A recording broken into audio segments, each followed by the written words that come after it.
Hey, what's up, everyone? Welcome to the Political Insider. I'm Brett Smith, your humble host, the humblest of all hosts. Joining me today is President of Right Turn Strategies and frequent guest on Kennedy Nation on FBN and Waters World on FNC, Chris Barron. Welcome back. Glad to be here. Thanks for having me. Hey, you got a great new op-ed. I'm going to share this so people can see it. I love this one. The GOP's missed opportunity on infrastructure now costs us big time. So the gist of your latest piece is, while Biden's infrastructure plan is obviously wasteful, goofy garbage, it's not really Biden's fault we're stuck with this. And instead, this is really the Republicans' fault. Why is that? It's Republicans' fault because when they had the opportunity to act on infrastructure, to pass a meaningful, comprehensive, transformative infrastructure bill that actually would do things like repair bridges and highways and create the infrastructure needed for a 21st century economy, when they had that chance, Paul Ryan and the establishment Republicans said, nah, we don't want to do that. First off, they convinced Trump that he should lead with Obamacare repeal. And they told him, it'll be on your desk, the day that you're sworn in. Right. He assumed that it would be. He took them at their word. Mistake number one, never trust the establishment. They will lie to you. It's what they've done their entire careers. And of course, the Obamacare thing turned out to be a complete debacle. Who can forget the John McCain thumbs down thing? So wasted political capital on that nightmare. Then they decided, we got to do taxes next. Now, again, remember, and I'm all for cutting taxes. That's a good thing. But Trump was elected on things like Trump the builder, the guy who builds things, creates things, on building a wall, on immigration. And the establishment, connived Trump into putting that stuff on the back burner, putting failed Obamacare repeal first, then following that up with the tax cuts. And then guess what? Oh, man, we don't have any more political capital left to spend. We'd love to help you, but we can't. So guess what? You're stuck with this. Congratulations. That's your legacy. And that's exactly what they did. And look, by the way, it wasn't just when Trump had a Republican-controlled Congress. Trump was willing, when Nancy Pelosi and Democrats took back the House in 2018, Trump was willing to work with Democrats if they were actually serious about infrastructure. Democrats have talked about infrastructure for decades. Mm-hmm. Unfortunately for Trump, Pelosi and the Democratic majority in the House wasn't interested in infrastructure. They weren't interested in any policy at all. They were only interested in political witch hunts attempting to bring down the president. So as a result, Biden comes into office, and guess what? We still have an infrastructure problem in this country. That's a reality. For years, Republicans have simply said no on infrastructure, and the result is that we have failing infrastructure in this country. We have dilapidated bridges and roadways. We need to make serious investments in our grid, in 5G, all of these things that we need to do to make, to keep America the best, country in the world and to compete in this global economy. And as a result now, Democrats have control of everything. So they're going to pass an infrastructure plan that, surprise, surprise, we're going to hate. And we have nobody to blame but ourselves.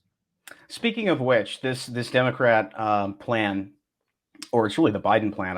What are some of the worst parts of this plan that you've seen so far? Because we've heard a lot about certain things, but what's jumped out to you?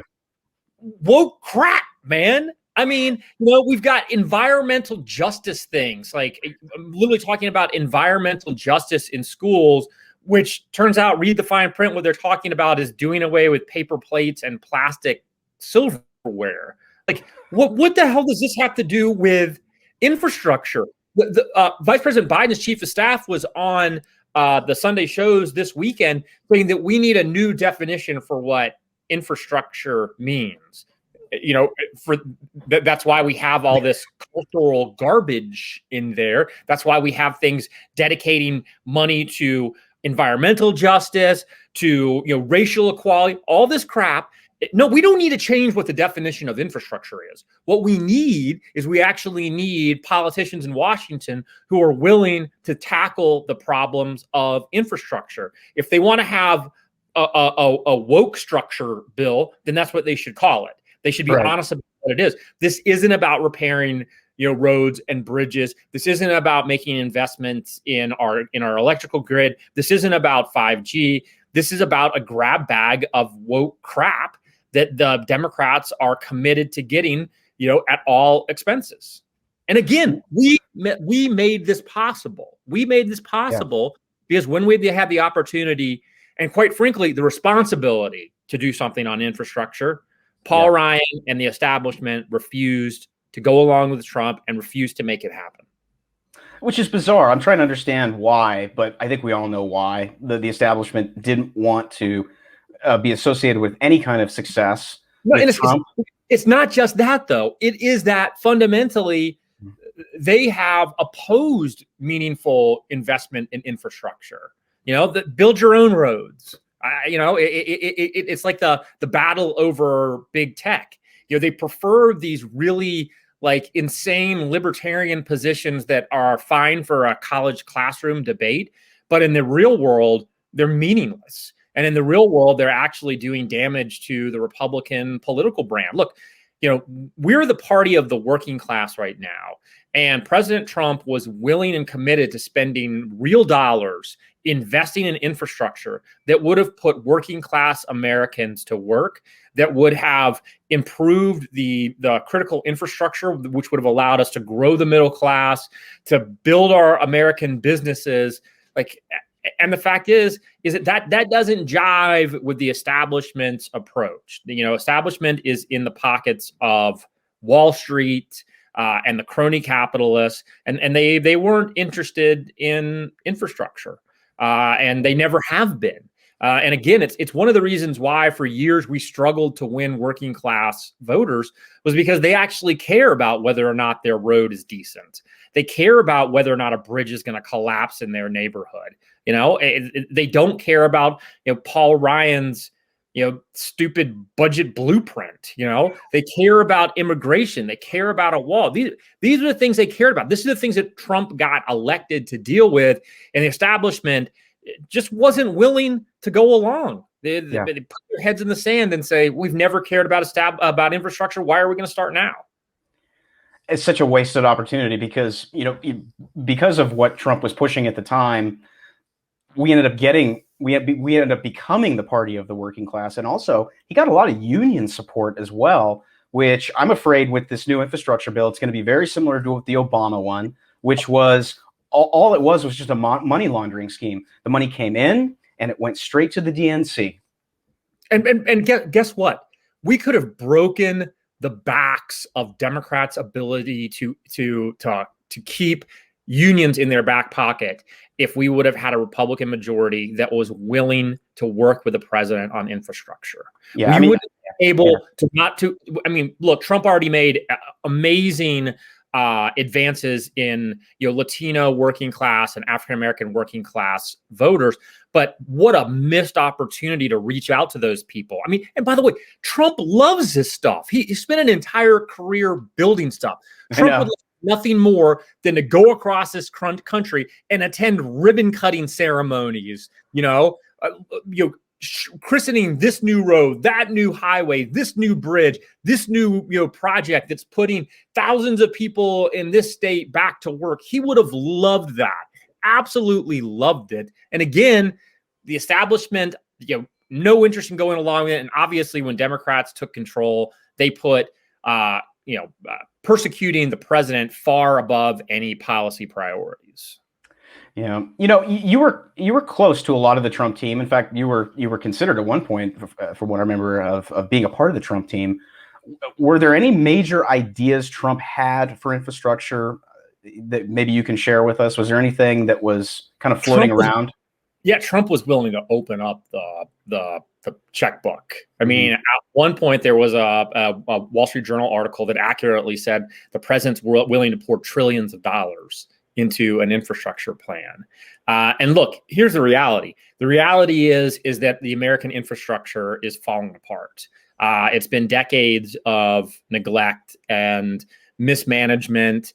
And trillions are going to be poured into infrastructure. The question is it, do you want it done by, a common sense conservative like Donald Trump, or do you want it done by Kamala Harris and her sidekick Joe Biden? We could have made sure, that we, peeled back, regulations. We could have, made sure that we got rid of all of the giveaways to the union bosses. We could have said, forget about any of this Green New Deal crap. If you want to deal with that, you deal with it somewhere else. This is about rebuilding America. We would have put America first, not China. Like, I mean, that's the reality. The reality is these investments are going to have to be made in infrastructure for us to keep our competitive advantage in a global economy. And you either want Trump and common sense conservatives being the ones who make those investments, or you're just going to give the blank check to the crazy left. And then you can't be surprised when you're disappointed with the outcome. And the answer can't be that we simply can't do anything. It can't be that like, oh, well, the answer is we just need more toll roads. This is the stuff, again, I get it. I get a lot of this libertarian think tank stuff, and some of it I even agree with. But when you're talking about massive investments in infrastructure, that's what we needed. We're not going to toll our way out of that. We're not going to private road our way out of that. There is a role for the federal government here. That I envision a federal government that obviously doesn't have to be doing everything, but there should be some things that a federal government should be capable of doing, and making investments in our infrastructure to make sure that we're able to be competitive globally ought to be one of those things that our federal government can do efficiently. And unfortunately, because we have left it to Democrats, it's not getting done efficiently. We can't just continue to turn a blind eye to it and say somebody else's problem, because it will get fixed and we're not going to like how they fix it. Yeah, it's frustrating. I lean a little bit libertarian on certain issues and whatnot, but at the same time, the older I get, the more and more I realize that these libertarian leanings have really cost the Republican Party, and not in a good way. I mean, look, you can't go and tell people like in rural America that the fix is, I'm sorry, your roads are terrible in West Virginia. What you need toll roads. what you need to do is make sure that you are going to tax, the most poor and marginalized folks in the country to pay for new roads, because that's what some think tank in Washington, D.C. thought was, the most market efficient way. The reality is, and again, and I have libertarian leanings too, but some of this stuff is simply like, it is wishful thinking. It is absolutely wishful thinking. We're not going to toll our way into a 21st century infrastructure. And if we go to the American people and say our plan for rebuilding America's infrastructure is that we want to make sure that you have to pay more tolls every time that you drive to work, and by the way, who does that hit the hardest? It's not the folks in the urban centers, the Philadelphia's, DC's, New York, LA's of the world, who are in, maybe not so much LA, but the rest of those urban centers that are in walking cities that aren't driving. Like, so instead you're saying like, hey, not only do we want to screw you over, we want to make sure that the cost of infrastructure is borne by our base. Right. No, absolutely not. Your people will not support that. They're not going to be fired up for it. Nobody's out there saying, God, what we need, like the base is like, God, if we just had more toll roads. I wish there were more toll roads. I wish I had to pay more money to drive to work. God, why don't we have that? Nobody's thinking that. Nobody wants that. Well, and the feds have been in control of the highways and the interstate. Yes. I mean, for as long as I've been alive. I mean, this libertarian dream that all of a sudden we're going to be able to fix more roads with a bunch of tolls or extra taxes on rural people who are typically poor, and also rural people drive and on an average of 15 to 30 miles a day if they're coming in to go shopping or something. My parents are rural. They live in a rural area, and the closest hospital and shopping center is about 45 minutes away, close to 28, 30 miles. That's how it is for me. It takes me Yeah. 12 to 15 minutes just to get from the top of my mountain to the bottom of my mountain. To get to the closest grocery store, which is a Walmart, it takes 30 minutes. You know, like that's reality. That's absolutely reality. And by the way, this is Trump country. You know, there's my precinct was an 80% Trump precinct. Like you can't have a plan that says we want the majority of the money spent on this to be paid for by you, our base. Oh, yeah, great. What a wonderful plan. Like, sign us up for that. I got a real bad feeling that this infrastructure bill, they're probably going to cram it through using reconciliation, and it's going to be a lot like the Obama shovel-ready jobs stuff of 08, and it's not going to amount to much. I think our airports are going to look exactly the same. I think all these rural roads, some of which are maintained by the Fed, are going to continue to look like crap because this is all in flyover country. You know, these people that represent us never drive on these roads. They don't have to. All this stuff trickles down. All this stuff trickles down. When the feds don't do their part in making the federal investments in, you know, roads and and bridges in rural America, it's not just the highways that, you know, bear the brunt of that, because then the state is required to do more, which means those secondary and tertiary roads are the ones that continue to be in the worst shape possible because there's just limited dollars. And again, like, I get it. I want to have a federal government that is leaner and isn't trying to do everything for everybody. But there's a role in national infrastructure.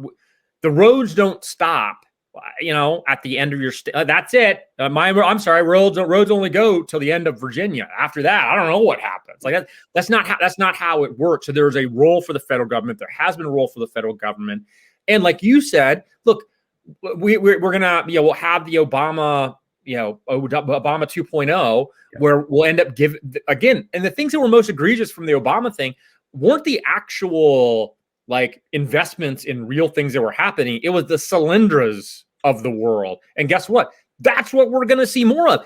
And if we had a Republican bill that was passed, we wouldn't have any of the Solyndras. We could have made sure that those investments were going directly to the areas of need. We could have made sure that we could have cut the regulatory, you know, red tape that gets in the way. We could have made sure that this wasn't just a, you know, pass through to labor union bosses. We could have done so much, and instead, you know, Paul Ryan didn't want to play ball, and so here we are. We're gonna get AOC's infrastructure bill. Good job, guys. Well, and you were talking about a leaner federal government. You know, one of the things I remember, we were talking about this off air. One of the things I remember when Trump came into office was we had a brand new Air Force One that was being built, and it had an initial price tag that was, I think around $1 billion.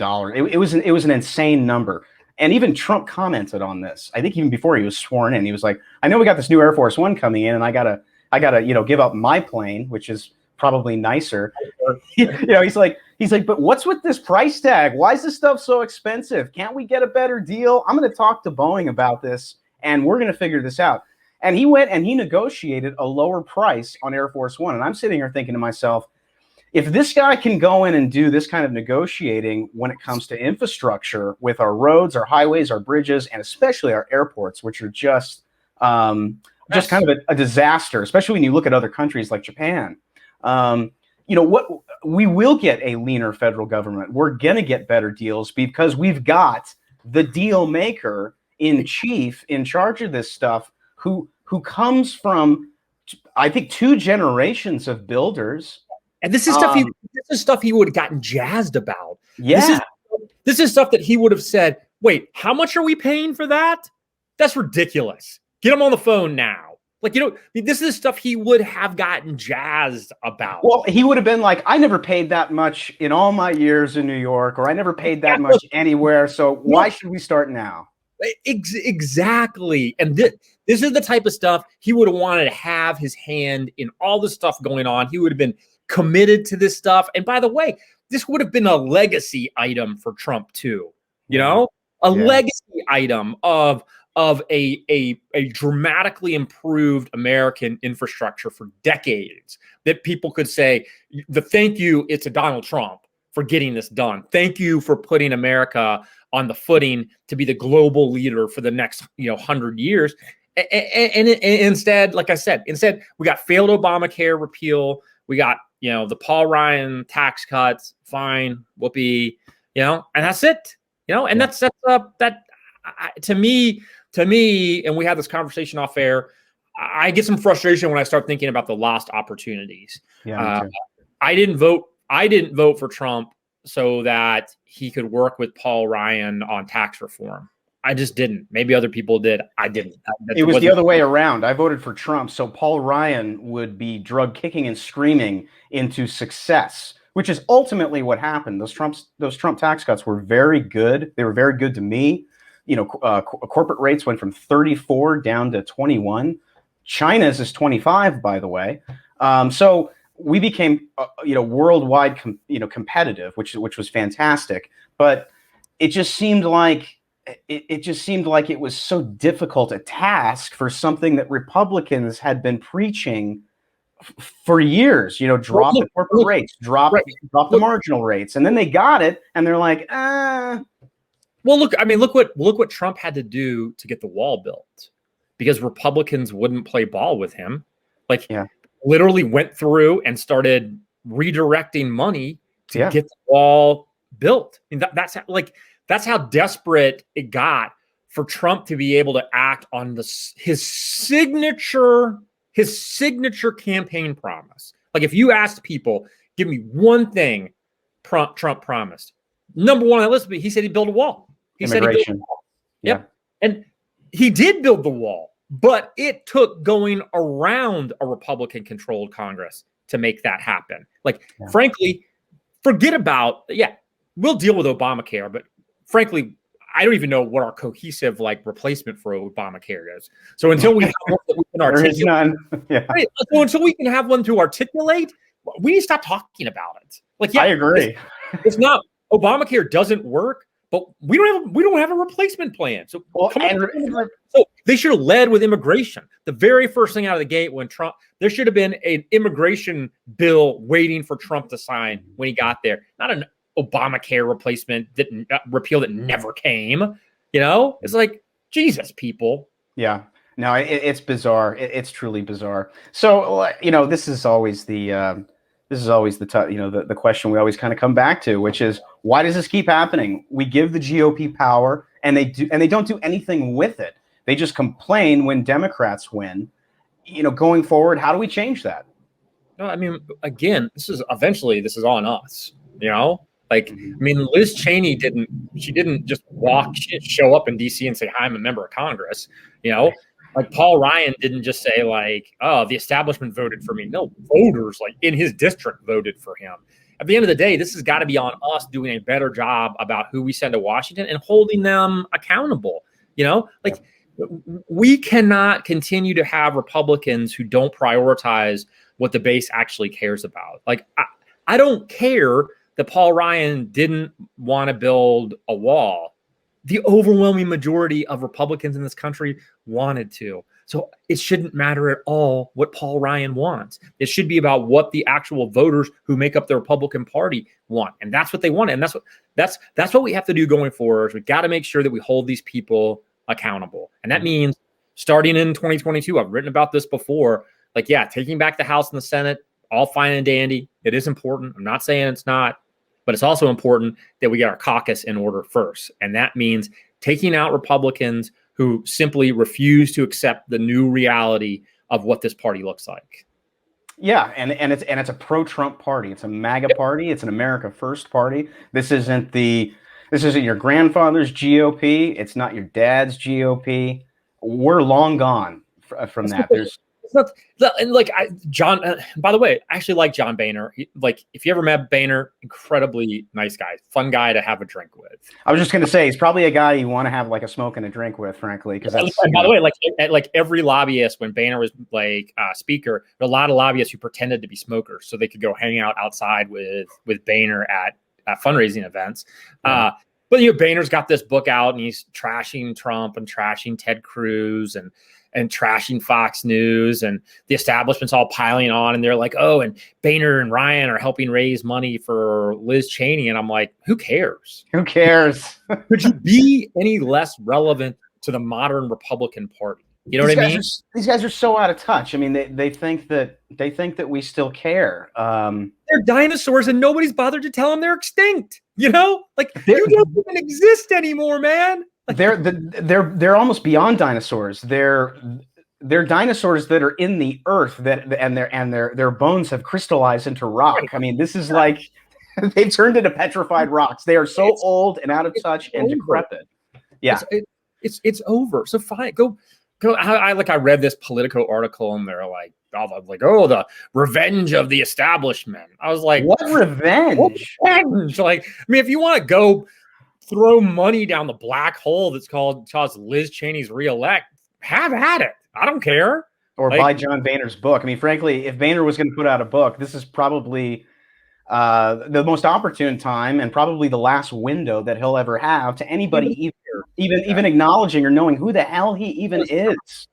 Yeah, like I mean, to me, it's all sad. It's just like sad kabuki theater where the media, who wants to believe that things are going to go back to the way they were, and corporate interests who want to believe things will go back to the way they were, and of course the establishment who was neutered by Trump, want to believe they're getting their balls back, but they're not. Like, it's over. Like, your party's no going back, man. Dead. Like, we buried it. We had a huge funeral. It was awesome, and it's a new party. And like, that's just reality.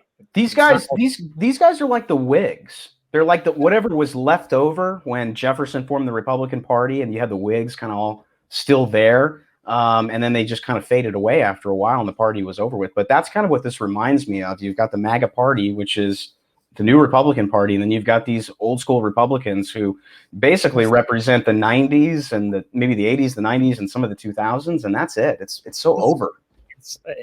And the weird thing is, the emperor never had clothes. The fact is that the base never cared about the issues that they cared about, and it was always this disconnect. And it's why you saw these cycles of just outright anger by the base. It's why the Tea Party happened. Right. It's why 94 happened. You know, like these violent explosions of anger from the base because they're so mad because they feel like no one's listening to me. You know, like I don't care about the Paul Ryan budget blueprint. You know, I don't care about this crap. Like, here's what I do care about. And they just ignored it over and over and over again. And the result is along came somebody like Donald Trump, who said, like the salesman, man, who said, I know what the base wants to buy because they're telling us all the time they want to buy. You know, they're not even being shy about it. So I'm going to sell them what they want to buy. Yeah. And the base was like, oh my God, somebody who's actually listening to us, you know? And it's people act like this whole thing is like some rocket science, like how did Trump happen? Like, ooh, you know, like, and it's like, it's actually not that complicated. No, I think you're right, though. You have these outbursts like almost like every 30 years. You know, you had Reagan, then you had Gingrich in 94, you know, and now we've got Trump. But we also have the Tea Party. You have these. They're actually getting more compressed. And that's what I think should terrify Republican leadership. You're right. You know, it was Reagan. And by the way, that took years. You know, Reagan ran against Ford in 76, and it was 1980 before, you know, Reagan took over. And then we had the Republican Revolution in 94. And then kind of things went along until 2010 and the Tea Party, and it was a bloodbath. You know, an absolute bloodbath. And then, like, you think like, oh, well, like, this is not going to happen again for another 20 or 30 years. And then 2016 happens. And it's like Republican voters are like, I don't know how much more we can show you how angry we are. Like, we threw a bunch of you out on your ears in 2010, you know, like we defeated so many Republicans in primaries. You know, we sent this whole new wave of folks there. You still don't listen to us. So, all right, well, then we're going to nominate the guy who you guys hate the most. You know, we're going to nominate Trump. You're the one guy you told us we can't have. That's the guy we're going to pick. We got 16 other people we could choose from. You told us we can't have this one. That's the one we want then. And here we are. And literally, it's just 4 years later. And again, the base is completely angry, and the establishment is once again completely and totally divorced from where the base is. So 2022 is going to be another one of those bloodbaths because they just don't get it. Now, that's a really interesting observation you made, that these things are getting more compressed and they're happening with more frequency, and that's a very good thing because it means people are waking up and starting to realize what's really at stake here, and also who's on their side and who isn't. Because people wanted Trump in 2016, they wanted him in 2020. I don't see it being any different going into 2024, barring him saying, "I don't want it." I mean, at this point, it's his if he wants it. If he doesn't, if he doesn't want it, we're gonna get behind whoever Trump says he's behind. Yeah, he's a kingmaker. Yeah. And the fact is he has a brand that Republican voters trust. Republican voters trust Trump. They don't trust any of these other folks. I don't. It's this amazing thing where people are like, oh, well, the reason why Republicans got killed in the 28 midterms is because Republican voters would only come out for Trump. It's a very two-dimensional way of looking at it. The truth was they didn't trust the people they were going to vote for in 2018. So why show up? Because they trusted Trump. When Trump's name's on the ballot, I know that guy's going to do what he says he's going to do. I can trust that guy. In the midterms, your local Congress critter, maybe. Sometimes they're good, sometimes they're bad. They seem to annoy me a lot. You know what I mean? So people going to stand in line for 3 hours to vote for some wishy-washy? No, forget it. And that's no. It's not just about Trump. It is about trust and confidence that the electorate has in those folks, which is why if Trump doesn't run in 2024, it is going to be incumbent upon Trump to be the kingmaker, throw his weight behind somebody, so then we can trust in that person. Okay, well, if Trump's backing him, I support him. I have faith. Yeah. Now that's the way forward, and we've also kind of had the benefit of a lot of the establishment, rhinos and Republicans, retiring and just stepping away. We've seen a lot of that since Trump. I saw Roy Blunt the other day basically exiting stage left, and I was just kind of thinking to myself, wow, that's a name I haven't heard in a long time. But at the same time, that's a positive thing because it's going to make room for somebody who's younger and also is probably going to be more of an America Firster and a MAGA candidate to jump in there. Yep, absolutely. So it's positive stuff. All right. Well, sadly, we are out of time. I want to thank Chris for joining me. Chris, give everyone your social media coordinates so they know where to find you. Yep. You can follow me on Twitter at Chris R. Barron. Okay, awesome. Everyone make sure to check out thepoliticalinsider.com and subscribe to our newsletter. Don't let big tech decide where you get your news. You can get it right to your inbox through The Political Insider if you subscribe. Also, follow us on Facebook, Instagram, and Twitter. Please like and share this video far and wide. Subscribe to The Political Insider. Subscribe to The Political Insider channel on Rumble and YouTube, especially Rumble. We are kind of migrating over there because of what's going on with YouTube. So we appreciate everyone who's already subscribed on YouTube to jump over to Rumble. That would be fantastic. Anyway, until next time, everyone keep the faith and stay frosty.